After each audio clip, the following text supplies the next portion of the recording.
अस्सलाम वालेकुम students, this is Rohan ul Haq hair. और आज हमें बात करनी है एसएससी पार्ट 1 यानी क्लास 9 के इंग्लिश पेपर की। और इसमें हम सीखेंगे कि प्रैक्टिस करनी है हमें, क्योंकि अभी रिसेंटली मेरे भाई ने पेपर दिया है 9 का। तो मुझे पता चला कि इंग्लिश तो बहुत ही ऊपर जा रही है आजकल। बच्चों को बहुत हाई लेवल इंग्लिश पढ़ाई जा रही है, which is a good thing. मतलब एक ही जगह पे बहुत सारे कॉन्सेप्ट्स को टेस्ट किया जा रहा है, तो क्यों ना हम कॉन्सेप्ट की बात कर लें, और क्यों ना हम चीज़ों को बहुत डेप्थ में जाके देख लें कि किसको क्या करना है, किसको कैसे समझना है। ठीक है, तो ये वीडियो जो है वो सारे बच्चों के लिए इम्पोर्टेंट है, सिर्फ 9 वाले जो हैं वो इसको ना देखें, बल्कि जो बच्चे दूसरे भी हैं जो अच्छी कंपैरेटिव इंग्लिश के लिए तैयारी कर रहे हैं वो भी इससे प्रैक्टिस कर सकते हैं। So let's talk about the answer and the video कि आज क्या क्या सॉल्यूशंस हैं हमारे पास क्वेश्चंस के। तो डू एज डायरेक्टेड सबसे पहला क्वेश्चन है हमारे पास, और 20 मार्क्स का क्वेश्चन है ये। ठीक है, तो सबसे पहला है हमारे पास कि dash Indus is the largest river of Pakistan. ठीक है, तो याद रखिएगा, मैं साइड में लिख देता हूँ रिवर्स। ठीक है, रिवर्स या माउंटेन रेंजेस। ठीक है, माउंटेन रेंजेस जब भी आपको बताए जाएं, या रिवर्स बताए जाएं, या आपको ओशियंस के बारे में बताया जाए। ठीक है, ओशियंस के बारे में बताया जाए, तो याद रखिएगा इन सबके नाम के साथ, यानी इन सबके नेम के साथ आप पीछे द यूज करोगे आर्टिकल। ठीक है, तो रिवर यहाँ पे क्या है, इंडस है, तो इंडस के लिए आप यूज करोगे द। ठीक है,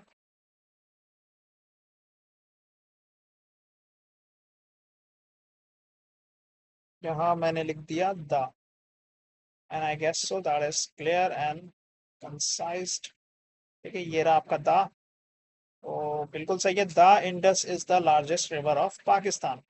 ठीक है, अब दूसरा है हमारे पास, Ali is dash intelligent boy in the class. अब इसमें आप थोड़ा सा फंस सकते हो, क्योंकि कुछ बच्चे शायद बहुत इंटेलिजेंट वे में सोच रहे हो कि यहाँ पे मोस्ट तो लगा हुआ नहीं है। ठीक है, कैसे डैश मोस्ट इंटेलिजेंट लिखा हुआ होगा तो हम दा लगाएंगे, लेकिन यहाँ मोस्ट नहीं लगा हुआ तो लिहाजा हम एन लगा देते हैं। ठीक है, बच्चे ऐसा सोच रहे होंगे, मुझे पता है, क्योंकि जो पढ़ने वाले बच्चे हैं उनके जहन में ये वाली बात आती है कि मोस्ट लगा हुआ है और इंटेलिजेंट है आगे, तो अब हम दा लगा सकते हैं, लेकिन चूंकि यहाँ मोस्ट नहीं है तो अब ये एन लगेगा। लेकिन बेटा एक चीज आप ध्यान में रखिए कि मोस्ट हो या ना हो, अगर मैं बात करूं दा के साथ पूरी क्लास की, यानी इन द क्लास, अब हम पूरी क्लास की बात कर रहे हैं। ठीक है, दा के साथ अब हम पूरी क्लास की बात कर रहे हैं, या मैं बोलूं आपके साथ दा के साथ हम बात कर रहे हैं इन द वर्ल्ड की। ठीक है, या इन द ग्रुप, जब भी इन द करके कोई कलेक्टिव चीज होती है ना आगे, इन the class, in the group या इन द वर्ल्ड, तब हमेशा हम द को यूज करेंगे। ठीक है, इस चीज को आप समझ लीजिए। ठीक है, तो यहाँ पे क्या होगा, Ali is dash intelligent boy in the class, यानी Ali is the intelligent boy in the class. ठीक है, तो दैट इज योर आंसर। ये मैंने लिख दिया, और अब मैं इसको यहाँ पे एडजस्ट कर देता हूँ। ठीक है, तो Ali is the intelligent boy in the class. तो अब हम बात करते हैं प्रपोजिशंस की, which is a nightmare to the students, क्योंकि प्रपोजिशंस लोगों से हैंडल होते नहीं है। प्रपोजिशंस बहुत ज़्यादा हाथ से निकल जाते हैं। ठीक है, सिर्फ अभी नहीं, कंपैरेटिव लेवल पे, एमटीकेट के लेवल पे भी बच्चे प्रपोजिशंस को लेके रोते रहते हैं। तो प्रपोजिशंस के अंदर क्या करना है, प्रपोजिशंस के अंदर हमें देखना है बेसिकली कि कहाँ पे किस तरह context wise prepositional phrases use हो रहे हैं। जैसे कि यहाँ पे लिखा हुआ है, I have been waiting for you dash 2 hours. अब प्रपोजिशन के अंदर इन्होंने बेसिकली पूछ लिया है आपसे क्या, प्रपोजिशंस के अंदर इन्होंने पूछ लिया है आपसे टेंसेस। हैं, टेंसेस कैसे पूछ लिया, आप सही से रिकॉल कीजिए कि टेंसेस में मैंने आपको बताया, मैंने तो नहीं बताया होगा क्योंकि मेरी अभी एक भी वीडियो नहीं है टेंसेस के ऊपर, लेकिन आपके टीचर्स ने आपको बताया होगा कि प्रेजेंट परफेक्ट कंटिन्यूअस, ये वाला जो टेंस होता है इसमें हम एक चीज यूज करते हैं। क्या यूज करते हैं, बता देता हूँ अभी। ठीक है, अभी मैंने हाफ लिख दिया, इस तरह आप समझ गए कि मैं बात कर रहा हूँ किसकी, प्रेजेंट परफेक्ट कंटिन्यूअस। तो प्रेजेंट परफेक्ट कंटिन्यूअस के अंदर हम यूज करते हैं दो चीजें। एक होता है फॉर, ठीक है, हैव बीन लगा के हम या तो फॉर करते हैं या हैव बीन लगा के हम सिंस यूज करते हैं। याद आया? जी सर, बिल्कुल याद आ गया, आप बिल्कुल सही कह रहे हैं। ठीक है, तो फॉर होता है या सिंस होता है।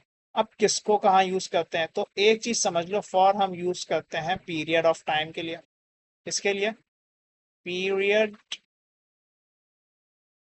Of time. ठीक है, दिस इज फॉर।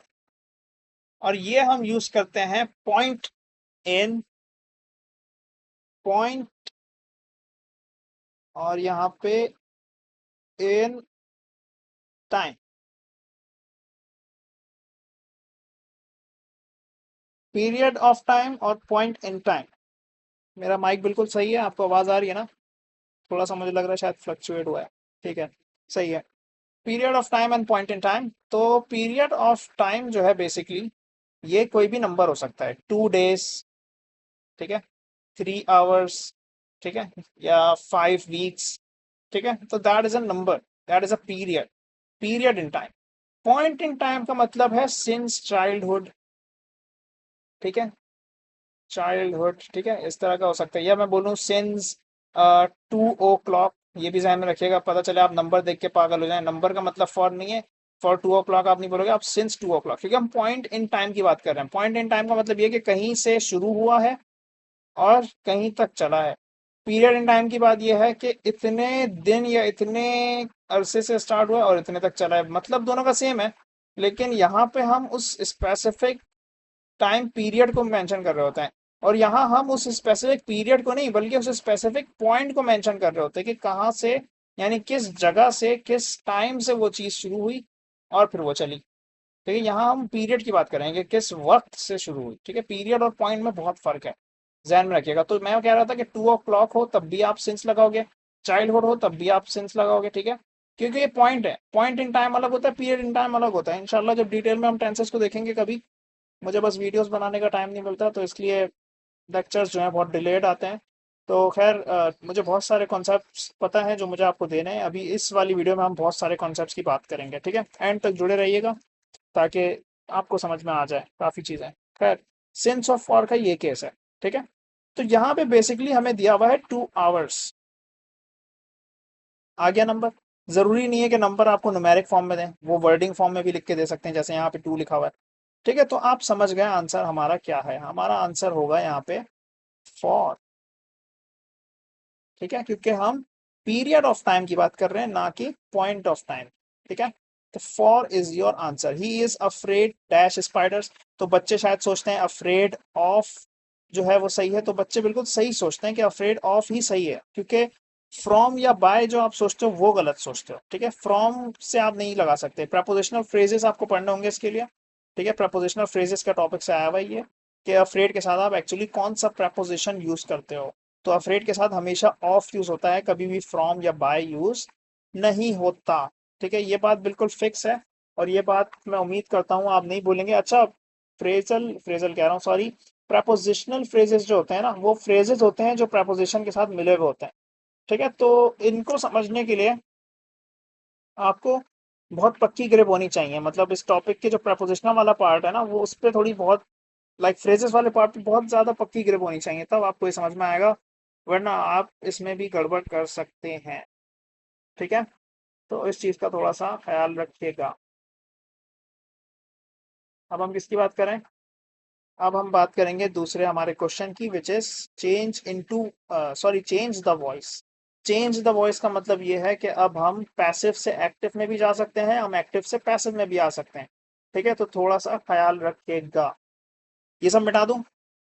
अच्छा, ये साइड वाला सब कुछ मिटा रहा हूं मैं, तो पीछे जाके रिमाइंड कर लीजिएगा, या स्क्रीनशॉट ले रहे हैं तो स्क्रीनशॉट ले लें, नोट्स में लिख रहे हैं तो नोट्स में लिख लें। ठीक है, क्योंकि इंपॉर्टेंट इंपॉर्टेंट कॉन्सेप्ट दूंगा सारे, और मेरी बातें भी बहुत गौर से सुनना, क्योंकि आधी ज़्यादा बात मैं लिखता नहीं हूँ बल्कि ज़बानी बता देता हूँ। ठीक है, तो ज़बानी जो चीज़ें बता रहा हूँ वो भी अपने साथ आप लिख लीजिएगा। कुछ ना समझ में आए तो कमेंट सेक्शन बिल्कुल हाजिर है, और दूसरी रिसोर्सेज भी हाजिर हैं जहाँ पे आप मुझसे सवालात पूछ सकते हैं। So let's move on. Change the voice का क्या मतलब है? एक्टिव को पैसिव में भी कर सकते हो, पैसिव को एक्टिव में भी कर सकते हो। सबसे पहला है हमारे पास call the police at once, ये हमारे पास एक इंपेरेटिव जुमला है। तो इंपेरेटिव का आप स्ट्रक्चर समझ लीजिए, लेट होगा, ठीक है। लेट के बाद क्या होगा, लेट होता है, ठीक है। लेट के बाद हमारे पास होता है एक अदद ऑब्जेक्ट, ठीक है, ऑब्जेक्ट होगा।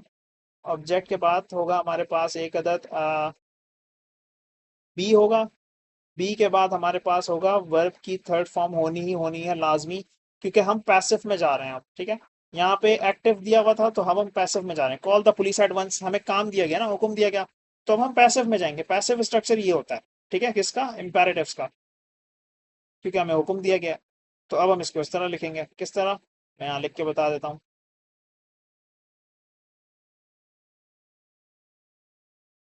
क्या लिखेंगे हम लोग, इस स्ट्रक्चर के अकॉर्डिंग हम लोग लिखेंगे let the police be called at once, ठीक है, समझ आता है। आई होप सो मेरी बात आपको बिल्कुल समझ में आ रही है, ये सेंटेंस बिल्कुल समझ आता है।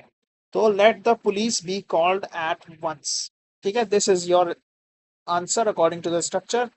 और यहाँ पे लिखा हुआ है why are you beating him, तो ये प्रेजेंट के अंदर है, प्रेजेंट सिंपल के अंदर ये, सॉरी प्रेजेंट कंटिन्यूस के अंदर ये है, क्योंकि बीटिंग लगा हुआ है। तो प्रेजेंट कंटिन्यूस के अंदर टेंस है हमारा, और इसके अंदर बीइंग लगता है, आपको याद होगा, ठीक है, BEING वाला बीइंग, ठीक है। कैसे यूज होगा मैं बता देता हूँ, लिख के 1 मिनट रुकेगा। हाँ, तो why are you beating him, इसका हम बना देंगे वाई इज ही, ठीक है, वाई इज ही बीइंग, ये वाला बीइंग की बात कर रहा था मैं, अरे यार बीइंग की हो गया बीइंग, ठीक है। वाई इज ही बीइंग, क्या होगा, हम हमेशा पैसिव में थर्ड फॉर्म यूज करते हैं, तो बीट को हम ले गए बीटन में, बीटन, फिर क्या होगा बाय यू, और क्वेश्चन मार्क आएगा, क्योंकि अभी सवाल को हमने तब्दील नहीं किया, सवाल अपनी जगह पे सवाल ही है, ठीक है। तो ये गलती मत कीजिएगा, इसके मार्क्स भी कट जाते हैं। फिर है हमारे पास she is watering the plants, तो वाटरिंग, इसका क्या होगा, इसका भी यही होगा कि क्योंकि ये प्रेजेंट कंटिन्यूअस में, तो हम इसको भी ऐसे ही करेंगे, द प्लांट्स आर बीइंग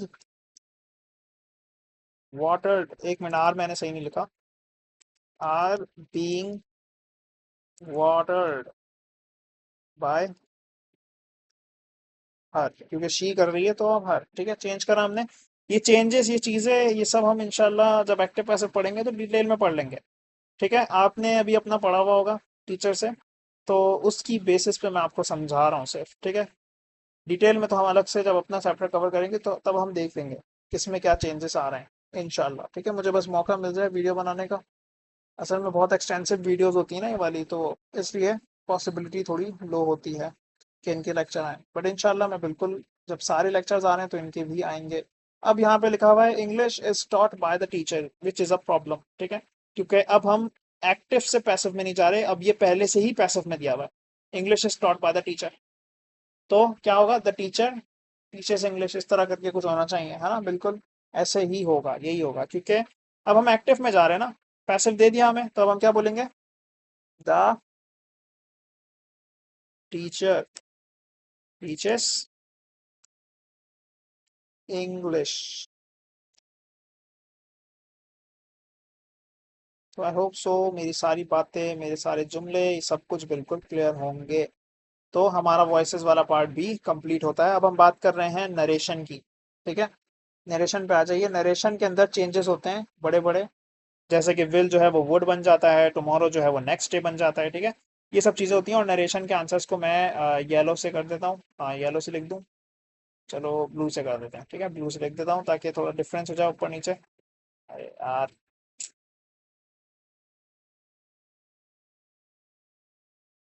ये सही है। तो अब क्या है, he said I will visit you tomorrow, अब इसको कैसे चेंज करेंगे आप नरेशन वाइज, इसमें आप कहोगे he said that he will, नहीं सॉरी, विल क्यों होगा, चेंज हो जाएगा will, he said that he would visit me the next day. Visit की स्पेलिंग मैंने गड़बड़ कर दी, रुक जाइएगा जरा, हाँ, visit me the next day. ठीक है, तो दैट इज करेक्ट। अब आप समझ गए हैं कि मैं क्या बात कर रहा हूँ। He said that he would visit me the next day, which is your correct answer. He said may you live long. अच्छा, ऊपर वाला जो सेंटेंस था वो तो फ्यूचर में था ना, फ्यूचर में लाइक पूछा गया था। यहाँ वाला जो सेंटेंस है दिस इज ऑप्टेटिव। ठीक है, ऑप्टेटिव जो है वो सब टाइप होता है एक्सक्लेमेटरी की। टाइप्स ऑफ सेंटेंसेस पढ़ा है मैंने, आपको पता होगा। पहले मैं आंसर लिख देता हूँ, फिर आपको टाइप्स ऑफ सेंटेंसेस दोबारा बता देता हूँ, ठीक है। और ऑप्टेटिव के हवाले से भी कुछ बातें हैं, वो मैं आपको बता देता हूँ। इसका आंसर क्या होगा? इसका आंसर आप बाय अपने स्ट्रक्चर लिखोगे कि ही प्रेड, क्योंकि उसने दुआ की है मे यू लिव लॉन्ग। ठीक है, he prayed that I might, may को माइट में कन्वर्ट किया, माइट लिव लॉन्ग। ये चेंजेस जो हैं ये हमारे पास डायरेक्ट इनडायरेक्ट में होते हैं, तो इसकी आदत डालिए। ठीक है, और एक्टिव पैसिव में ये चेंजेस नहीं देखते हम लोग। ठीक है, ये चेंजेस नहीं होते। तो यहाँ पे क्या है? He prayed that I might, अरे यार ये क्यों नहीं आ रहा सही से। हाँ, he prayed that I might live long, that is your answer. अब मैं आपको ये कहना चाह रहा था, मैं आपको बताना चाह रहा हूँ कुछ कॉन्सेप्ट्स। तो वो ये कॉन्सेप्ट्स हैं बेसिकली कि पहले मैं इसको मिटा देता हूँ लेट वाले को, ये तो हमने पढ़ लिया ना। अरे भाई रेजर, रेजर ही नहीं ऑन होगा, दिमाग खराब, तो आ ही नहीं रहा। चलो ठीक है, हो गया। तो अब मैं आपसे ये कह रहा था कि क्योंकि ब्लूज की हम बात कर रहे हैं तो इसलिए ब्लू में लिख रहा हूँ। ठीक है, तो क्या कह रहा था मैं? हाँ, मैं आपसे ये कह रहा था कि हमारे पास देखिए सेंटेंसेस हैं। यहाँ लिख देता हूँ सेंटेंसेस। ठीक है, सेंटेंसेस को हमने दो तरह से डिवाइड किया हुआ है। ठीक है, एक हम लोग बात करते हैं by the basis of type, और एक हम लोग बात करते हैं by the basis of kind. ठीक है, ये है टाइप। वैसे तो इसका लेक्चर पड़ा हुआ है बिल्कुल मेरी प्लेलिस्ट में, आप जाके देख सकते हैं, कंपैरेटिव इंग्लिश वाली प्लेलिस्ट है, उस पर मैंने बहुत बेहतरीन लेक्चर डाले हुए हैं। ठीक है, तो वहां से आप देख सकते हैं। और एक हम बात करते हैं on the basis of kinds. ठीक है, काइंड्स बोलें या इसको हम नेचर बोलते हैं, नेचर ऑफ सेंटेंसेस भी अगर आपसे पूछी जाए तो यही होती है। ठीक है, तो ये आपने याद रखनी है, काइंड या नेचर या टाइप्स। ठीक है, तो ये दो डिविजन होते हैं सेंटेंसेस के। अब इसमें सबसे पहला वाला जो होता है वो होता है सिंपल सेंटेंस। ये टाइप की बात कर रहे हैं हम। ठीक है, क्या होता है कैसे होता है उसकी प्लेलिस्ट पड़ी हुई है, वहां पे जाके आप देख लोगे, मैं सिर्फ बताना चाह रहा हूँ। ये होता है कंपाउंड। ठीक है, दूसरा होता है कंपाउंड इसी में। अभी हम टाइप्स में, ठीक है, अभी हम काइंड तक पहुंचे नहीं है। This is compound. फिर क्या होता है? फिर होता है कॉम्प्लेक्स। और चौथा हमारे पास होता है कंपाउंड कॉम्प्लेक्स, जिसमें कंपाउंड और कॉम्प्लेक्स मिल जाता है। ठीक है, जबानी बता दूं या तुम लोग वीडियो देख लोगे? चलो वीडियो देख लेना, अब ज्यादा पका नहीं रहा मैं तुम लोगों को। ठीक है, अगर कंपाउंड कॉम्प्लेक्स ये सब सब समझना है तो इसकी वीडियो पड़ी हुई है बहुत अच्छी सी, उसमें सब लिखा हुआ है स्लाइड में। ठीक है, तो वो आप देख लेना मेरे ही चैनल पर। अब हम बात करते हैं काइंड्स की। काइंड्स में मुझे आपको बताना था कि एक हमारे पास होता है असर्टिव। ठीक है, क्या होता है? असर्टिव। असर्टिव होता है, इसको मैंने इस तरह लिख दिया, आप इसकी स्पेलिंग समझ लीजिएगा। जिसका दूसरा नाम होता है डिक्लेरेटिव। क्या नाम होता है? डिक्लेरेटिव। ठीक है, इस तरह मैं बस लिख दिया, तुम समझ जाना इसकी एक्चुअल स्पेलिंग क्या है। असर्टिव या डिक्लेरेटिव होता है। असर्टिव डिक्लेरेटिव की भी सब टाइप होती हैं दो। कौन कौन सी? एक होती है अफॉर्मेटिव, जिसमें हम पॉजिटिव सेंटेंसेस की बात करते हैं। एक होती है नेगेटिव, जिसमें हम नेगेटिव सेंटेंसेस की बात करते हैं। ठीक है, दीज आर द काइंड या नेचर ऑफ सेंटेंसेस, असर्टिव के अंदर आता है ये। ठीक है, डिक्लेरेटिव या असर्टिव एक ही बात है। फिर एक होता है इसके अंदर, अच्छा ये तो इसकी सब टाइप की ना, अभी तो हम मेन टाइप की बात कर रहे हैं काइंड्स में। तो असर्टिव के अलावा एक होता है हमारे पास इंटेरोगेटिव, जिसमें हम सवाल पूछते हैं। ठीक है, क्या करते हैं? सवाल पूछते हैं।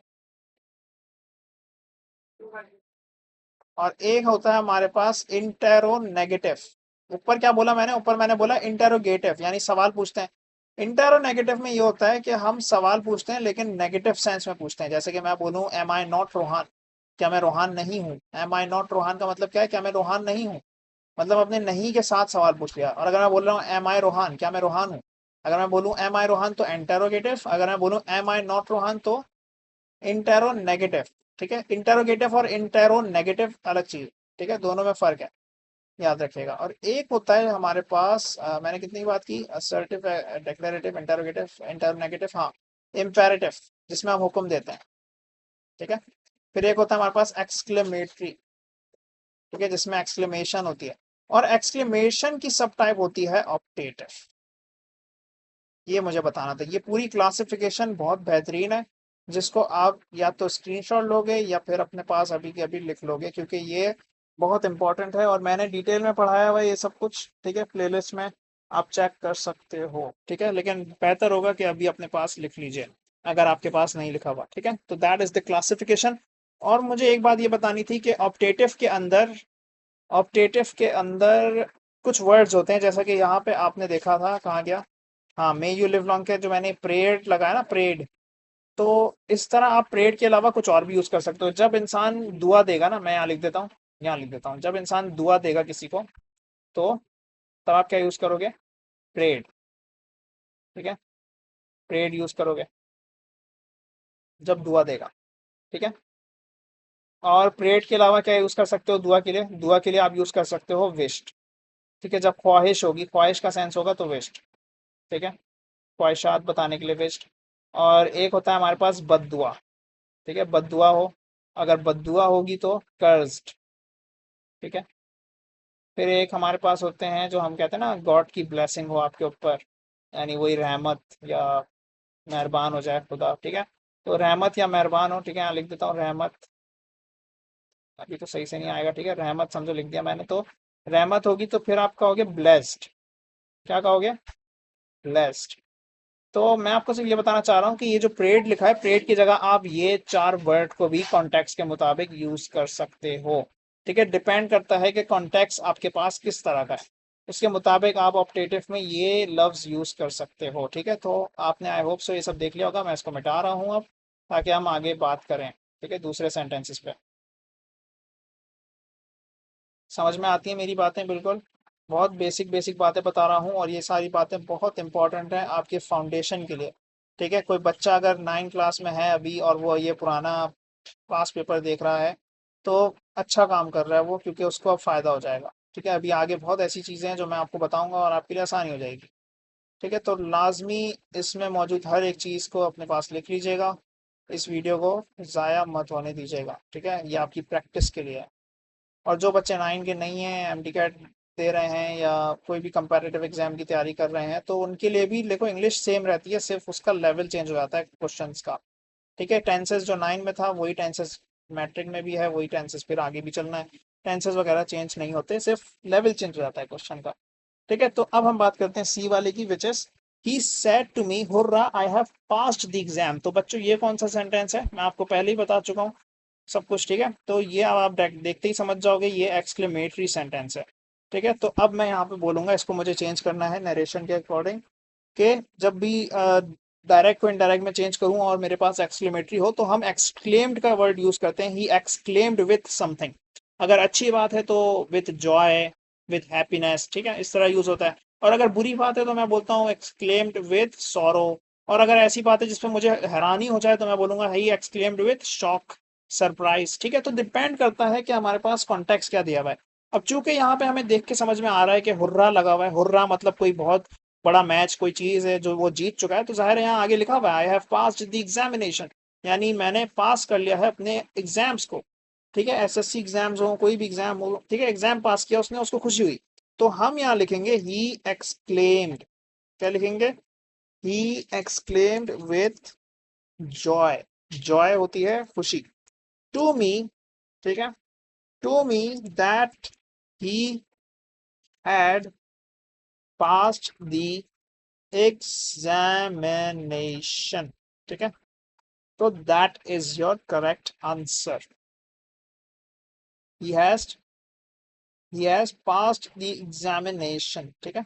मैंने इसको लिख दिया, और मैं इसको थोड़ा छोटा कर देता हूँ ताकि फिट भी हो जाए, बट हो नहीं रहा, चलो ठीक है, ऐसे सही है, मेरे ख्याल से समझ में आ जाएगा आपको। तो I forbade him to make a noise, forbade का मतलब होता है मना करना, और फॉरबेड वो लफ्ज है जिसके साथ हम नॉट यूज नहीं करते, क्योंकि इसके अंदर ही नॉट मौजूद होता है पहले से, ठीक है। तो अब हमें एक काम करना है, हम क्या करेंगे, हम फॉरबेड को तोड़ेंगे, हाँ हमें फॉरबेड को तोड़ना होगा।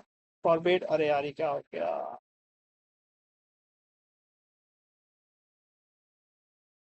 ठीक है। तो अब हम फॉरबेट को तोड़ेंगे, ठीक है। फॉरबेट मैंने लिख दिया, फॉरबेट का मतलब क्या है, मना करना। और फॉरबेट के अंदर ही नॉट मौजूद है, तो हम इसको दो तरीके से तोड़ सकते हैं यहाँ पे। और ये क्योंकि देखो इंपेरेटिव सेंटेंस है, हमें मना किया जा रहा है ना कि नॉइस मत करो, ठीक है। तो देयर को हम हेयर कर देंगे, फॉरबेट को हमें तोड़ना पड़ेगा। फॉरबेट को हम दो तरह से तोड़ सकते हैं। एक तरीका ये है कि हम बोलें डू नॉट, हम डायरेक्टली डू नॉट यूज करते हैं, ठीक है। और दूसरा तरीका है, हम यूज कर सकते हैं कि ऑर्डर्ड, कि ऑर्डर दिया जा रहा है तो हम कह सकते हैं ऑर्डर्ड, ऑर्डर्ड नॉट टू, ठीक है। ऑर्डर्ड नॉट टू हम ये भी यूज कर सकते हैं। तो अब यहाँ पे मुझे लिखना है कि इसका करेक्ट आंसर क्या लिखूंगा मैं लिख के बता देता हूँ। अब गौर से सुनिएगा, ठीक है। आई ऑर्डर्ड हिम, मैं दूसरा वाला यूज कर रहा हूँ, ठीक है। दूसरा जो मेरे पास फॉर्मेट है वो यूज कर रहा हूँ। आई ऑर्डर्ड हिम नॉट, अरे यार गैप तो आ जाए, I ordered him not to, not to make a noise. अब देयर नहीं बोलूंगा, अब देयर कन्वर्ट हो गया किसमें, हेयर में। ये कन्वर्जन होती हैं कुछ इंपॉर्टेंट जो हमें करनी पड़ती हैं इन डायरेक्ट इनडायरेक्ट स्पीच, ठीक है। तो इसका भी जरा ख्याल रखिएगा। इसको भी मैं यहाँ लिख देता हूँ, ठीक है। अब ये सही हो गया, ठीक है। I ordered him not to make a noise here. I hope so ये बातें बिल्कुल समझ में आ रही हैं आपको, ठीक है। And that is clear. इसको मिटा देते हैं। अब हम चलते हैं सेंटेंस फॉर्मेशन की तरफ, जिसमें बहुत ही बेहतरीन सवाल मौजूद हैं। सबसे पहला हमारे पास जो क्वेश्चन है वो है कि ही dash his all papers in the first go. अब क्लियर या क्लियर दोनों में से कोई एक लगेगा। Use the correct form of verb. Form of verbs क्या होती हैं मैं आपको पहले ही यहाँ पे क्लियर कर चुका हूँ शायद, पता नहीं मैंने किया है या नहीं किया, चलो बता देता हूँ। बल्कि हाँ, इस पेपर में तो नहीं किया, पीछे किसी वीडियो में भी मेरे ख्याल मैंने नहीं किया, ठीक है। तो वर्ब की फॉर्म समझ लीजिए, V1 होती है जिसको हम बेस फॉर्म ऑफ वर्ब कहते हैं, ठीक है, या फर्स्ट फॉर्म ऑफ वर्ब कहते हैं। V2 होती है जिसको हम क्या कहते हैं, इसको हम कहते हैं पास्ट फॉर्म ऑफ वर्ब या सेकंड फॉर्म ऑफ वर्ब, ठीक है। पास्ट या सेकंड कह सकते हो आप।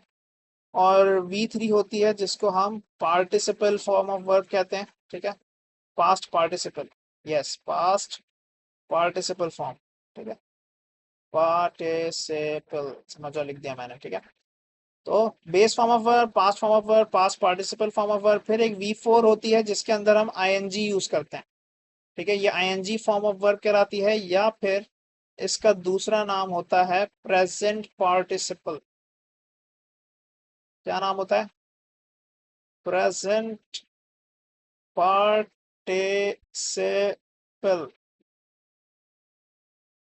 ठीक है। तो प्रेजेंट पार्टिसिपल हो गया। फिर एक होती है हमारे पास V5। V5 में हम यूज करते हैं S और ES को।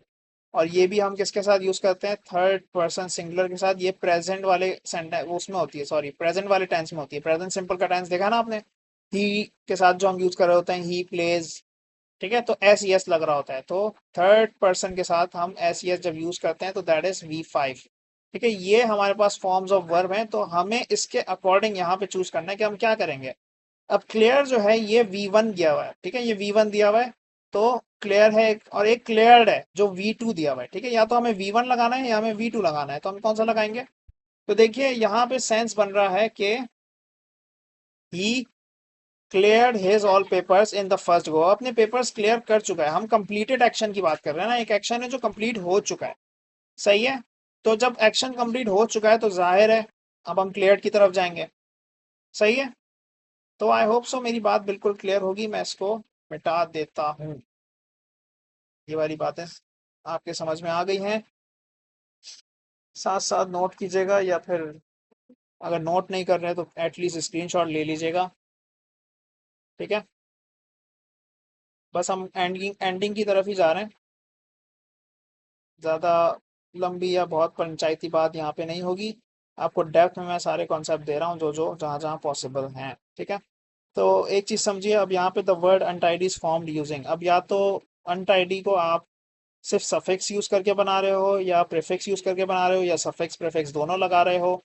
फॉर्म्ड यूजिंग का मतलब ये है कि यहाँ पर आप किस तरह इस वर्ड को बना रहे हो। इस फॉर्म्ड यूजिंग, ये चीज पढ़ो क्या लिखा हुआ है, इस फॉर्म्ड यूजिंग यानी क्या यूज करके आपने इस वर्ड को बनाया है। तो असल में ये वर्ड जो है ये है टाइडी। ठीक है, ये वर्ड है टाइडी। टाइडी से पहले आ गया है अन। ठीक है, जब कोई भी चीज पहले आती है तो हम उसको कहते हैं प्रीफिक्स। ठीक है, कोई चीज बाद में आती जो कि यहाँ पे मौजूद नहीं है, लेकिन अगर आती तो हम उसको कहते हैं सफिक्स। ठीक है, क्या कहते हैं, सफिक्स। प्रीफिक्स और सफिक्स और कुछ चीजें और होती हैं जो आपके लेवल पे नहीं है, जैसा कि सरकमफिक्सेस, इनफिक्सेस। ठीक है, तो वो सब मिलके आते हैं किसकी ब्रांच में, एक चीज होती है उसको हम कहते हैं अफिक्सिस। क्या कहते हैं, AFF, अफिक्सिस। ठीक है, अफिक्सिस हम इसको कहते हैं, ये मैं पढ़ा भी चुका हूँ शायद। हाँ, ये बल्कि मैंने पढ़ा दिया ही है, चैनल पे मिल जाएगी आपको इसकी वीडियो। अफिक्सेस हम कहते हैं, और अफिक्सेस वगैरह रूट वर्ड के साथ यूज हो रहे होते हैं। रूट वर्ड भी मैंने पढ़ा है। ठीक है, अगर आप देखना चाह रहे हैं, बहुत इंटरेस्टेड हैं, तो वीडियो पड़ी हुई है, ठीक है, प्लेलिस्ट में, आप वहां से देख सकते हो। तो यहाँ पे अनटाइडी बना है अन को मिला के, अन इज अ प्रीफिक्स। तो हम कहेंगे कि ओनली प्रीफिक्स इज यूज्ड। क्या कहेंगे, कि सिर्फ प्रीफिक्स यूज हुआ है। The correct suffix to form a noun from agree. अब देखो सफिक्स लगाने की बात हो गई, यानी बाद में कुछ लगेगा। तो एग्री के बाद क्या लग सकता है, नेस नहीं लग सकता, और नहीं लग सकता, इफ नहीं लग सकता, एग्रीमेंट होता है। ठीक है, and that is a noun. हमें इसको नाउन बनाना है तो एग्रीमेंट कहेंगे। सही है, अब आ गए हैं यहाँ पे change in tense, oh sorry, change in sentence. ठीक है, by the help of tense. Tense के मुताबिक हमें सेंटेंस को चेंज करना है, तो अब हम इसको भी देख लेते हैं। ठीक है, यहाँ पे मैं लिख देता हूँ जल्दी जल्दी सारे सेंटेंसेस जो जो हैं। इसको मैं नीचे कर देता हूँ ताकि आराम से ऊपर लिख लूँ। ठीक है, ऊपर आएंगे सेंटेंसेस सारे जो जो मैं यहाँ लिख रहा हूँ। ठीक है, गौर से मेरी बात सुनिएगा। यहाँ पे है the train had left on station on time. क्या बनेगा इसका, इसका हमें फ्यूचर कंटिन्यूस बनाना है, यानी विल लगेगा, बी लगेगा, और उसके साथ उसकी आईएनजी फॉर्म होगी, क्योंकि कंटिन्यूस की बात कर रहे हैं। अरे यार, एक मिनट, हाँ, क्या बोला मैंने, the train had left station on time. The train will be leaving station on time। ठीक है, the train will be leaving station on time. तो ये क्या है, ये हमारे पास फ्यूचर कंटिन्यूस टेंस है। अब हम बात करते हैं पास्ट कंटिन्यूस टेंस की। ये तो यहाँ पे हो गया। अब हम पास्ट कंटिन्यूस टेंस की बात करते हैं, जो कि दूसरे में हमें नजर आ रहा है। दूसरा क्वेश्चन क्या है, Ali will be reciting the Holi Quran. बहुत इजी। तो अब हम क्या करेंगे, अली, क्योंकि पास्ट कंटिन्यूस है, तो अब हम लगाएंगे अली के साथ वॉज। ठीक है, वर तो लगा नहीं सकते क्योंकि अली सिंगुलर। तो Ali was reciting the Holi Quran. ठीक है, that is your correct answer. अब यहाँ पे क्या करना है, change into negative sentence. Negative तो बहुत ही आसान है, सिर्फ नॉट लगेगा। ठीक है, बस आपको देखना है कि किस तरह यूज करना है हेल्पिंग वर्ब के साथ। ठीक है, which is the tricky part. Mother cooks meal for her children, तो इसका आप सिंपली कर दोगे, क्योंकि मदर हमारे पास थर्ड पर्सन सिंगुलर है, तो हम डज यूज करते हैं, डू यूज नहीं करते। तो मदर डज नॉट कुक क्या, meal, meal for her children. Is that clear, I hope so that is clear. बस ठीक है, mother does not cook meal for her children, ये बिल्कुल क्लियर है आपको। अब देखो एक और है यहाँ पे sentence, Sana Humaira Sadia please come here. ठीक है, इन्होंने इसमें पंक्चुएशन को अप्लाई करने के लिए बोला है, यानी पंक्चुएशन भी पूछ ली इन्होंने, इसलिए मैंने ये पेपर सॉल्व कराया। इस पेपर में बहुत कुछ पूछा है इन्होंने। ठीक है, और अच्छी तरह पूछा है, मतलब बच्चे की सही बेसिक्स को टेस्ट किया है ग्रामर में। ठीक है, तो यहाँ पे देखिए सना है तो उसका एस बड़ा होगा, क्योंकि दैट्स अ प्रॉपर नाउन। ठीक है, हुमैरा है उसका एच बड़ा होगा, that's a proper noun. And Sadia, उसका भी एस बड़ा होगा, दैट्स अ प्रॉपर नाउन। एक मिनट, ये एस बड़ा है ना, हाँ, सादिया। ठीक है, सना हुमैरा एंड सादिया, और फिर क्या लिखा हुआ है, इसको हमें पंक्चुएट करना है। सही है, हाँ, कॉमा आएगा, क्योंकि हम गैप ले रहे हैं ना, नाम लेने के बाद हम अब गैप ले रहे हैं, हमने ऑर्डर दिया है, हम उसको बुला रहे हैं, बल्कि रिक्वेस्ट कर रहे हैं, प्लीज कम हेयर, प्लीज लग गया ना, तो प्लीज कम हेयर। ठीक है। अब आप सोच रहे हैं प्लीज का शायद पी बड़ा होगा, ऐसा नहीं होगा बिल्कुल भी, क्योंकि प्लीज अगर शुरू में होता तब होता, अभी तो कोई वजह ही नहीं है उसको बड़ा करने की। ठीक है, तो यहाँ पे वो नहीं आएगा। अब एक है हमारे पास, ही सुपीरियर देन हर, ऊपर ही मैंने बात की थी, पता नहीं की थी या नहीं की थी, he is afraid of, prepositional phrases होते हैं। ठीक है, इस तरह कुछ प्रपोजिशनल फ्रेजेस फिक्स होते हैं, जैसे कि superior to, prefer to, inferior to या जूनियर टू। ठीक है, तो इनके साथ टू लगता है, देन वगैरह यूज नहीं होता है, इनका फिक्स होता है, टू लगेगा। तो यहाँ पे इसको आपने करेक्ट करना है, सेंटेंस करेक्शन आपसे टेस्ट किया जा रहा है, जो कि एमडीकेट लेवल पे किया जाता है वैसे तो, बट पता नहीं क्यों यहाँ पे किया जा रहा है। तो he is superior to her, to हमने यूज किया, ही इज सुपीरियर टू हर।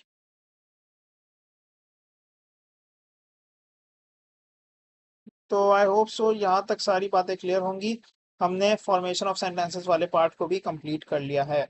अब रहता है indicate the parts of speech of the underlined words. तो देखिए, पहला वाला जो है वन वाला, मैं ऐसे ही बता देता हूँ आपको, इसमें इतनी ज़रूरत मेरा ख्याल नहीं पड़ेगी किसी चीज़ की, ये सिंपल है। तो पहला वाला जो है, इट इज़ प्रपोजिशन, क्योंकि हमें पोजीशन बताई जा रही है कि कैट जो है वो टेबल के नीचे है। ठीक है, तो पहला वाला क्या है, प्रपोजिशन, क्योंकि वो हमें पोजीशन बता रहा है। ठीक है, दूसरा वाला है वाव। वाव होते हैं इंटरजेक्शन। इंटरजेक्शंस भी दो तरह के होते हैं, primary interjections and secondary interjections, जो कि मैं आपको इंशाल्लाह डिटेल में कभी ना कभी तो पढ़ाऊंगा, जैसे ही मुझे टाइम मिलेगा। ठीक है, तो इंटरजेक्शन है, याद रखिएगा, she sings song very sweetly. अब यहाँ मसला है। ठीक है, स्वीटली को बताना है, अंडरलाइन वर्ड स्वीटली है, तो क्या है वो, कैसे है, अब आपको मैं सिखाना चाहता हूँ कि आप पार्ट्स ऑफ स्पीच को कैसे पहचानेंगे। ठीक है, पार्ट्स ऑफ स्पीच को पहचानना बहुत बड़ा फन है, जो मैं यहाँ पे आपको सिखाने वाला हूँ। ठीक है, हम नाउन से स्टार्ट करेंगे, और हम वर्ब को भी समझेंगे, हम एडवर्ब और एडजेक्टिव को भी समझेंगे कि इन सबको पहचानते कैसे हैं। ठीक है, इनकी पहचान है। अब याद रखो, हमेशा एक नाउन की बात अगर मैं करूं, ठीक है, नाउन को पहचानने के लिए अगर आप समझना चाहते हो कि नाउन कहाँ आएगा, कब आएगा, तो याद रखना, नाउन से पहले हमेशा एक आर्टिकल होगा। ठीक है, क्या होगा, एक आर्टिकल लाजमी होगा। और आर्टिकल से मेरी मुराद है ए, एन या द। ठीक है, आपको पता है ये चीज। ठीक है, कोई भी आर्टिकल लाजमी जब भी आ जाए तो समझ जाना उसके बाद हमेशा नाउन आएगा। ठीक है, that is the rule for the identification of noun, जो कि बहुत इजी है। वर्ब, वर्ब कैसे पहचानोगे आप, अच्छा वर्ब भी पहचानना आसान है, लेकिन वर्ब में मैं चाहता हूं कि आप पहले वर्ब की क्लासिफिकेशन को समझ लो। ठीक है, वर्ब अगर मैं यहाँ लिखूं तो वर्ब कितने तरह के होते हैं, ठीक है, मैं ये बताना चाहता हूँ बिल्कुल। वर्ब असल में होता है मेन वर्ब। ठीक है, वर्ब में आता है मेन वर्ब, और मेन वर्ब डिवाइड हो जाता है दो चीजों में। ये बहुत हेवी कॉन्सेप्ट दे रहा हूँ मैं वर्ब का, बहुत बेसिक तरीन है ये आपको आना चाहिए, बहुत सारे बच्चों को ये नहीं पता होता। वर्ब में आता है मेन वर्ब। ठीक है, ये वर्ब की बात हम कर रहे हैं, वर्ब को पहचानना है। ठीक है, तो वर्ब में आता है मेन वर्ब, और मेन वर्ब डिवाइडेड है दो चीजों में। किसमें, दो चीजों में। एक होता है हमारे पास स्टेट वर्ब। क्या होता है, स्टेट वर्ब। ठीक है, स्टेट वर्ब का दूसरा नाम होता है लिंकिंग वर्ब। क्या नाम होता है, इसी का दूसरा नाम है लिंकिंग वर्ब। और इसकी एग्जाम्पल क्या है, कैसे यूज होता है, सब बात करेंगे। स्टेट वर्ब का दूसरा नाम है लिंकिंग वर्ब। और यहाँ पे एक और होता है जिसको हम कहते हैं एक्शन वर्ब। ठीक है, एक्शन वर्ब का कोई भी दूसरा नाम नहीं होता। ठीक है, और इन दोनों को हम किसकी क्लास में कंसिडर करते हैं, मेन वर्ब की क्लास में। ठीक है, एक होता है स्टेट वर्ब, एक होता है एक्शन वर्ब। स्टेट वर्ब को हम लिंकिंग वर्ब भी कहते हैं। एक्शन वर्ब की क्या खास बात है, कि एक्शन वर्ब से पहले हमेशा एक वर्ब आता है जिसको हम कहते हैं हेल्पिंग वर्ब। एच और डॉट वी डाल दिया मैंने, इसका मतलब हेल्पिंग वर्ब। हेल्पिंग वर्ब का दूसरा नाम होता है, हेल्पिंग वर्ब का भी एक दूसरा नाम है जिसको हम कहते हैं ऑक्सिलरी वर्ब। बात समझ आई, यहाँ तक सारी बातें समझ आ गई। अभी एग्जाम्पल दूंगा, बहुत अच्छा क्लियर हो जाएगा। क्या बोला मैंने, वर्ब होता है, ठीक है, ओवरऑल, जिसमें हमारे पास मेन वर्ब आता है। मेन वर्ब की दो टाइप्स होती हैं, स्टेट वर्ब और एक्शन वर्ब। स्टेट वर्ब का दूसरा नाम लिंकिंग वर्ब। एक्शन वर्ब से पहले एक वर्ब आता है हेल्पिंग वर्ब, और हेल्पिंग वर्ब का दूसरा नाम होता है ऑक्सिलरी वर्ब। एक्शन वर्ब का कोई दूसरा नाम नहीं है, एक्शन वर्ब बस इसके साथ चल रहा होता है। ठीक है, तो ये बातें समझ आ गई कि क्लासिफिकेशन क्या है वर्ब की। अब मैं वर्ब इन दोनों में एग्जाम्पल दे रहा हूँ ताकि आपको क्लियर हो जाए कि मैं समझाना क्या चाह रहा हूँ। ठीक है, एग्जाम्पल दे रहा हूँ, गौर से सुनना। अगर मैं आपसे बोलूँ, हाँ, अगर मैं आपसे एक स्टेट वर्ड की एग्जाम्पल आपको दे रहा हूँ, आई एम हैप्पी। ठीक है, एक ये मैंने लिखा और एक मैंने एग्जाम्पल दी आपको यहाँ पे है उसकी एक्शन वर्ड की, के आई एम प्लेइंग क्रिकेट। ठीक है, दोनों बातें मैंने कर दी। जी सर, आपने बिल्कुल दोनों बातें कर दी हैं और यहाँ पे आपने उसे लिख भी दिया है। ठीक है, यहाँ पे मैंने लिख दिया। तो अब मैं आपको कुछ समझाना चाहता हूँ। अब मैं आपको बताना चाह रहा हूँ बेसिकली कि क्या फर्क है दोनों में। ये जो एम लगा हुआ है ना यहाँ पे, ये है स्टेट वर्ब। क्या है? State verb.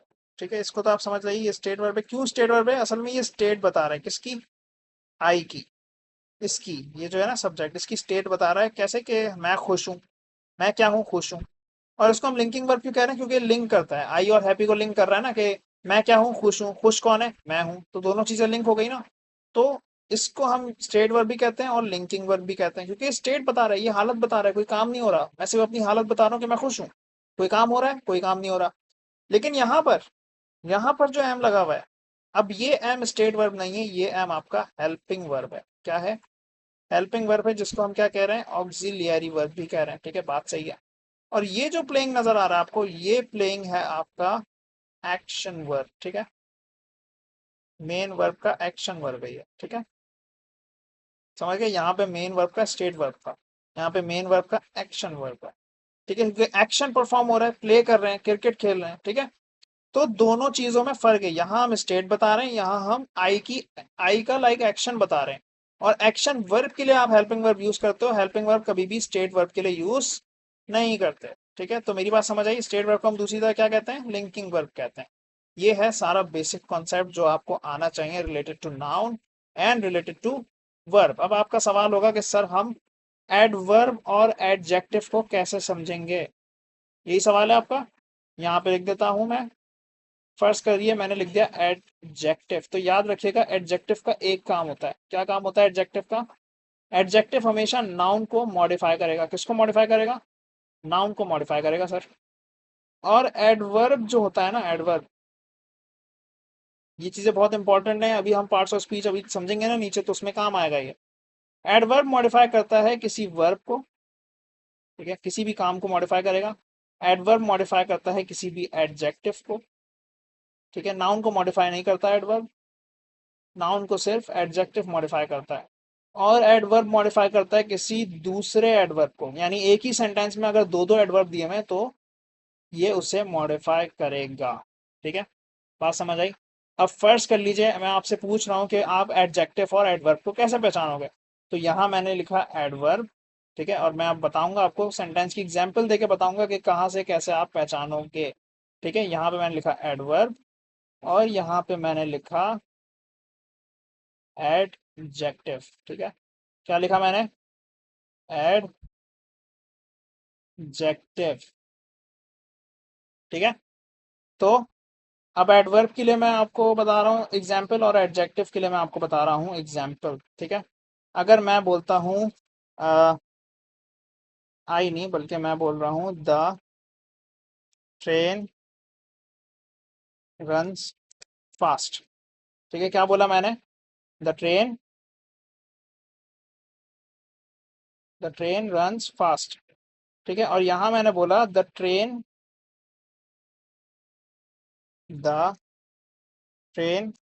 Is fast. ठीक है, तो एक जगह मैंने बोला द ट्रेन रन्स फास्ट, एक जगह मैंने बोला द ट्रेन इज फास्ट। दोनों बातों में फर्क है। क्या फर्क है? मैं वही तो बताने वाला हूं आपको। फर्क इसमें यह है कि यहां मैं रनिंग की बात कर रहा हूं। ठीक है, और रनिंग क्या है आपका? रनिंग आपका वर्ब है। ठीक है, रनिंग आपका वर्ब है। तो यहाँ पे जो ये फास्ट है ना, ये है आपका एडवर्ब, क्योंकि ये मॉडिफाई कर रहा है भागने को। ये उस ट्रेन को मॉडिफाई नहीं कर रहा। ये थोड़ी कह रहा है कि ट्रेन फास्ट है, वो तो कह रहा है ट्रेन भागती फास्ट है, हम भागने को मॉडिफाई कर रहे हैं। जबकि यहाँ पे इज जो है ये आपका है स्टेट वर्ब। ठीक है, ये कौन सा वर्ब है? ये एक्शन वर्ब था पीछे वाला। ठीक है, ये एक्शन वर्ब था। लेकिन यहाँ पे ये क्या है? ये स्टेट वर्ब है। ठीक है, इज है ना, इज बता रहा है कि भाई ट्रेन फास्ट है। ठीक है, तो फास्ट यहाँ पे इज को मॉडिफाई नहीं कर रहा, क्योंकि ये तो स्टेट वर्ब है। फास्ट यहाँ पे मॉडिफाई कर रहा है ट्रेन को, किसको, ट्रेन को मॉडिफाई कर रहा है। यहाँ पे फास्ट किसको कर रहा था, रन को। यहाँ पे फास्ट किसको कर रहा है, ट्रेन को, कि ट्रेन फास्ट है। यहाँ पे क्या बोल रहे हैं, ट्रेन भागती फास्ट है। जब हम वर्ब को मॉडिफाई करेंगे तो दैट वुड बी एडवर्ब। जब हम किसी की क्वालिटी को मॉडिफाई करेंगे दैट वुड बी एडजेक्टिव। ठीक है, यही तो मैंने ऊपर आपको समझाया, ये रहा, ये तो समझाया हुआ मैंने आपको सब। ठीक है, तो ये डिफरेंस को समझिए। ये एग्जाम्पल बहुत ज्यादा इंपॉर्टेंट और बहुत ज्यादा काम की है, क्योंकि इससे आप डिफरेंस समझ सकते हो इसका। ठीक है, तो आई होप सो अब आपको एटलीस्ट पार्ट्स ऑफ स्पीच को आइडेंटिफाई करने में प्रॉब्लम नहीं होगी। इसका स्क्रीनशॉट ले लो या इसको अपने पास लिख लो। ठीक है, तो ये चीजें थी। अब मैं अगर आपसे कहूँ, ठीक है, अब मैं अगर आपसे कहूँ कि यहाँ पर, हाँ, अब फर्ज कर लीजिए ये जो है मैंने वर्ब के लिए बना दिया। ठीक है, पॉइंट के वर्ब को मैं इस कलर से लिखूंगा। ठीक है, और कलर्स पे ध्यान दीजिएगा। ये मैंने बना दिया, वर्ब बना दिया। ठीक है, वर्ब के लिए ये वाला कलर बना दिया। अब मैं बना रहा हूँ नाउन। ठीक है, नाउन के लिए ये वाला ब्लू कलर। ठीक है, नाउन के लिए ये कलर। और अब मैं बना रहा हूँ ग्रीन कलर। ठीक है, किसके लिए, एडवर्ब वन के लिए। रुक जाओ यार, ये क्या हो गया। हाँ, ग्रीन कलर मुझे बनाना है। ठीक है, ग्रीन कलर किसके लिए, एडवर्ब। बस मेरी बातें सुनते रहो। वर्ब के लिए हमने येलो कलर लिया, ब्लू कलर हमने नाउन के लिए लिया, ग्रीन हमने एडवर्ब वन के लिए लिया, और रेड कलर हमने ले लिया एडवर्ब टू के लिए। किसके लिए, एडवर्ब टू के लिए। अब आप सही से क्वेश्चन नंबर 3 को दोबारा देखिए यहाँ पर। ठीक है, ये वाला, she sings song very sweetly, हमें स्वीटली का बताना है। तो हम क्या करेंगे, पहले हम वर्ब को ढूंढेंगे। इसमें वर्ब क्या है, इसमें वर्ब है रैन, जो कि, सॉरी रैन नहीं, ये तो नीचे वाला सेंटेंस है ना। हाँ, इसमें सिंग्स वर्ब है। ठीक है, शी सिंग्स, वो गाती है। उसे गाने, सिंग्स करने की बात, सिंग करने की बात हो रही है, तो हम उसके गाने की बात कर रहे हैं। ठीक है, शी सिंग्स सॉन्ग, क्या गाती है, गाना गाती है। सॉन्ग क्या है, नाउन। ठीक है, गाती क्या है, सिंग्स कर रही है, तो वो वर्ब है। ठीक है, तो वर्ब हो गया, नाउन हो गया, और ये भी नाउन, ये प्रोनाउन की तरह यूज हो रहा है। ठीक है, प्रोनाउन है ये, शी सब्जेक्ट है आपका, उसको तो हम नहीं देख रहे।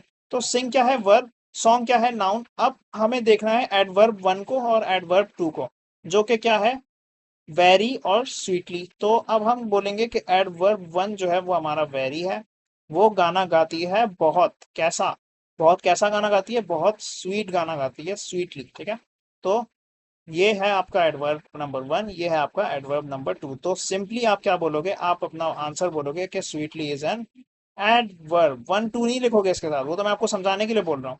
ठीक है, आप डायरेक्टली आंसर लिख दोगे एडवर्ब है। स्वीटली क्या है, एडवर्ब है। अगर वेरी बोलते हैं तो भी एडवर्ब बोल देते हैं आप। ठीक है, दोनों एडवर्ब है। समझ गए, यानी सिंग को मॉडिफाई करा है लाइक सॉन्ग ने, क्योंकि मतलब गाया क्या, गाना। ठीक है, और सॉन्ग कैसा था, सॉन्ग बहुत था। ठीक है, बहुत जो है वो इसको मॉडिफाई कर रहा है सॉन्ग को, और बहुत को क्या मॉडिफाई कर रहा है, ये स्वीटली। ठीक है, यानी एक दूसरे को बस मॉडिफाई कर रहे हैं। ठीक है, अब दूसरे सेंटेंस पे आ जाइए। ही रैन फास्ट टुवर्ड द मार्केट, वो भागा तेज। तो रैन की बात कर रहे हैं। ठीक है, फिर हम किसकी बात कर रहे हैं, वर्ब की। तो यहाँ पे मैं लिख देता हूँ दोबारा, रैन जो है वो आपका वर्ब है। ठीक है, तेज भागा, तेज फास्ट क्या है, एडवर्ब है। टुवर्ड क्या है, प्रपोजिशन है। द मार्केट क्या है, नाउन है। तो हम इसकी इतनी अंडरलाइनिंग नहीं कर रहे, आप समझ गए होंगे मैं क्या कह रहा हूँ। ये बस वर्ब है, तो इसका आंसर वर्ब होगा। ठीक है, आप समझ गए।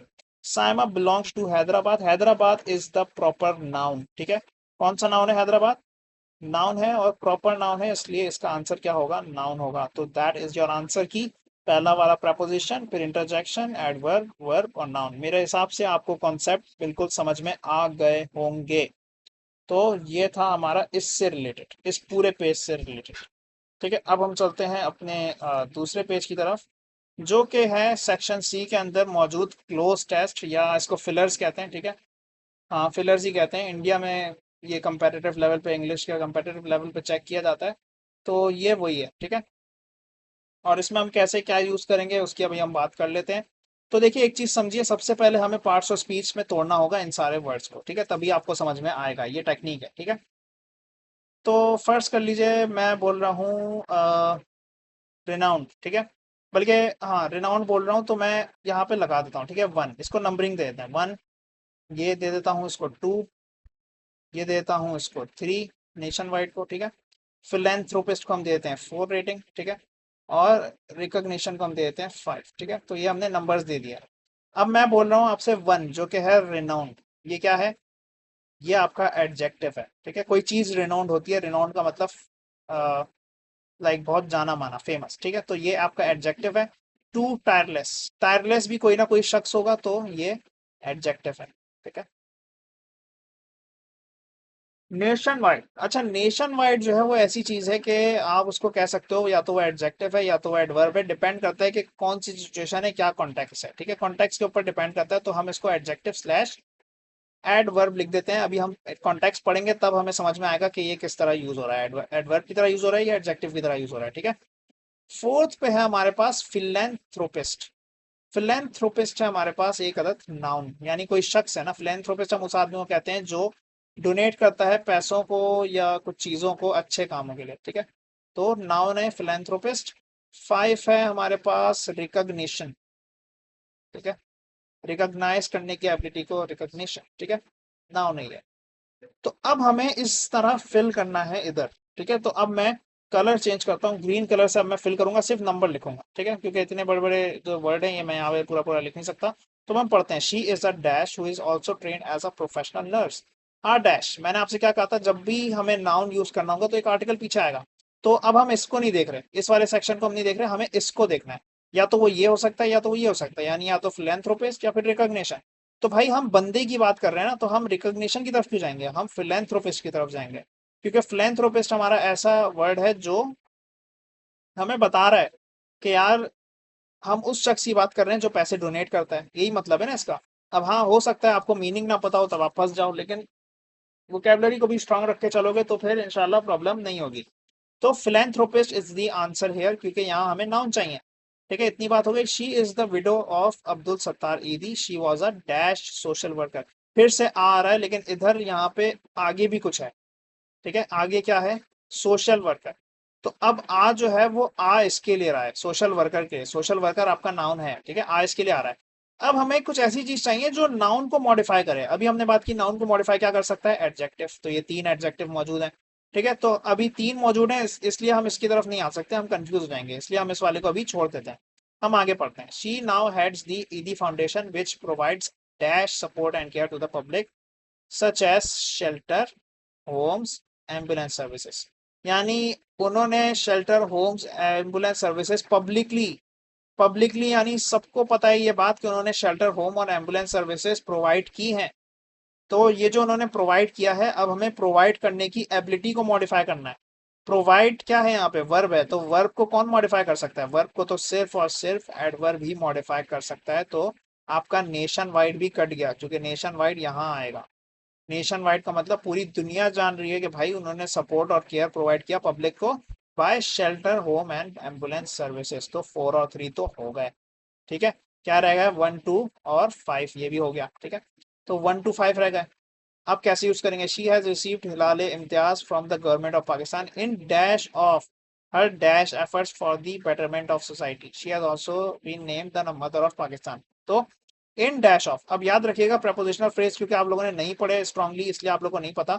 In plus dash plus of, ये हमारे पास ट्रिपल प्रपोजिशनल फ्रेज होता है। ठीक है, और इधर कुछ वर्ड्स होते हैं जो बीच में ट्रिपल के तौर पे कॉम्बिनेशन में यूज हो रहे होते हैं, तो यहाँ आएगा रिकॉग्निशन। क्या आएगा, इन रिकॉग्निशन ऑफ। ठीक है, रिकॉग्निशन ऑफ इस तरह मिक्स करके यूज करते हैं, तो यहाँ आएगा 5। ठीक है, अब अगर आप प्रपोजिशनल फ्रेज डिटेल में पढ़ोगे तभी आप यहाँ का क्लू निकाल सकते हो, वरना आप फंस जाओगे। ठीक है, और एफर्ट्स की बात हो रही है। अब एफर्ट्स या तो टायरलेस हो सकते हैं या एफर्ट्स आपके पास रिनोन्ड हो सकते हैं। तो याद रखिएगा, एफर्ट्स टायरलेस नहीं होंगे। टायरलेस हम कहते हैं ना थकने वाला। तो ना थकने वाला कोई इंसान होगा ना, एफर्ट्स ना थकने वाले कैसे हो सकते हैं। ठीक है, तो यहाँ आएगा रिनोन्ड, इसको आपने देखा, और टायरलेस आएगा इधर, क्योंकि सोशल वर्कर एक बंदा है। सोशल वर्कर हम किसी को कह रहे हैं, और सोशल वर्कर है जो टायरलेस हो सकता है, ना थकने वाला हो सकता है। That was all for today. ठीक है, आपको मेरे हिसाब से बिल्कुल पेपर समझ आ गया होगा, चीज़ें समझ आ गई होंगी। ठीक है, जो जो मैंने बताई, जो टेक्निक्स मैंने बताई, जो तरीके मैंने बताए। ठीक है, आज हमने बस इसको इसलिए सॉल्व किया ताकि हम प्रैक्टिस कर सकें और अपने कॉन्सेप्ट्स को पक्का कर सकें, क्योंकि मेरे पास लेक्चर्स रिकॉर्ड करने का तो टाइम मिल नहीं रहा, मुझे बहुत मुश्किल से कर रहा हूँ मैं। ठीक है, तो मैं आपको क्वेश्चन आंसर को सॉल्व करके उसमें कॉन्सेप्ट बताने की कोशिश करूंगा। ठीक है, ऐसा नहीं है कि लेक्चर नहीं आएगा, लेक्चर बिल्कुल आएगा। एक टाइम पे मैं आपको लेक्चर भी दूंगा। ठीक है, लेकिन अभी के लिए क्योंकि ये हमारी पॉसिबिलिटी थी, तो लिहाजा हमने इसके मुताबिक काम किया और क्वेश्चंस को समझा। आई होप सो मेरी सारी बातें बिल्कुल क्लियर होंगी। ठीक है, आज का लेक्चर हमारा यहाँ पर एंड होता है। ठीक है, stay humble and S English with Rohan. Thank you.